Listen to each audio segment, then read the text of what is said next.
మరో breaking news చూస్తున్నాం. BJP MP Bandi Sanjay పై case నమోదు చేశారు పోలీసులు. చెంగిచెర్లలో పోలీసు విధులకు ఆటంకం కలిగించారని బండి సంజయ్ తో పాటు మరో 9 మందిపై కేసు నమోదు చేశారు పోలీసులు.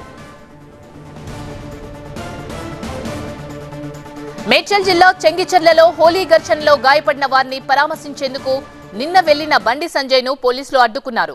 దీంతో బీజేపీ కార్యకర్తలు బారికేడ్లను తోసుకుంటూ ముందుకెళ్లారు. ఓ దశలో పోలీసులు బీజేపీ కార్యకర్తల మధ్య తోపులాట చోటు చేసుకుంది.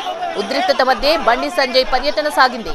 దీంతో పోలీసు విధులకు ఆటంకం కలిగించారని బండి సంజయ్ పై పోలీసులు కేసు నమోదు చేశారు.